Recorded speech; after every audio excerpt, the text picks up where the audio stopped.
वर्ष 2023 में जो एक बड़ा पर्व है, महिलाएं अपने पति के दीर्घायु के लिए, उनकी उन्नति के लिए, प्रगति के लिए, सफलता के लिए ये विशेष पर्व मनाती।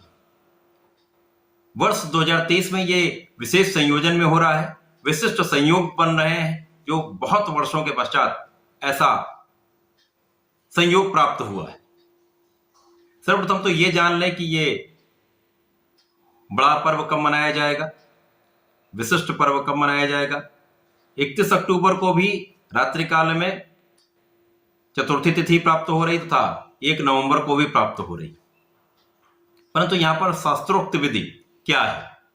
शास्त्रों के अनुसार यदि रात्रि काल में चतुर्थी प्राप्त हो रही है परंतु अगले दिन रात्रि काल में चतुर्थी नहीं मिल रही है, तो वो जिस दिन रात्रि काल में चतुर्थी प्राप्त हो रही है उस दिन यह पर्व मनाया जाएगा। परंतु यदि तिथियों को देखें तो चतुर्थी का प्रारंभ 31 अक्टूबर की रात्रिकाल 9:32 से होगा, जो 1 नवंबर को रात्रिकाल 9:21 तक रहेगा। इसका अर्थ यह हुआ कि 1 नवंबर को रात्रिकाल 9:21 तक चतुर्थी तिथि प्राप्त हो रही तथा इसी दिन 1 नवंबर को सूर्योदय भी चतुर्थी तिथि में होगा, अर्थात उदय तिथि भी चतुर्थी ही है। तो सर्वोत्तम यह है 1 नवंबर को ही यह पर्व मनाया जाएगा। अब इस विशेष पर्व में महिलाएं व्रत रखती हैं। व्रत रखने के पश्चात गणपति महाराज की पूजा की जाती है। उसके पश्चात चंद्रमा के दर्शन के पश्चात, उनको अर्घ्य देने के पश्चात ये पर्व संपन्न होता है। अब यहां पर जो पूजन करने का जो महत्वपूर्ण समय है वो क्या है, उसके पहले ये जान ले कौन से योग में ये करवा चौथ पड़ रही।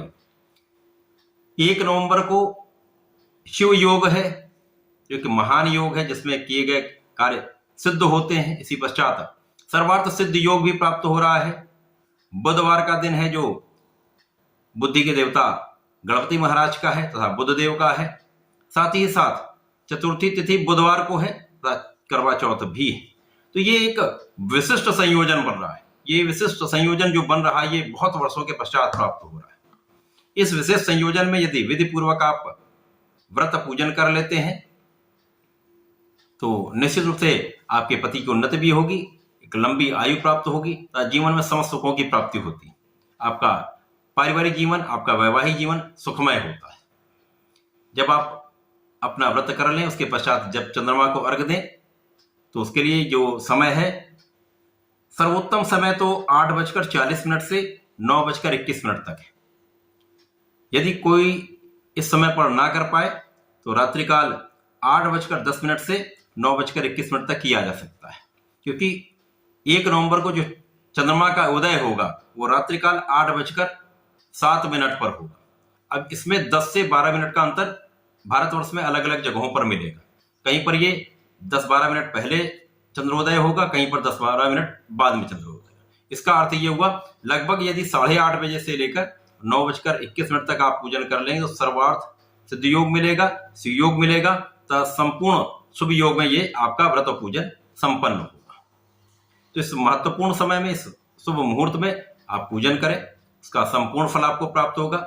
सर्वोत्तम फल प्राप्त होते हैं तथा साथ ही साथ जब चंद्रमा को आप अर्घ दें तो ओम चंद्र देवाय नमः का 11 बार जप कर लें। तथा इस दिन यदि व्रत करने के साथ ही साथ महिलाएं अपने पति की लंबी आयु के लिए, उन्नति के लिए महामृत्युंजय का 108 बार जप कर लेती, संपूर्ण सुखों की प्राप्ति होती, संपूर्ण बाधाएं दूर होती हैं, जीवन में प्रगति होती है।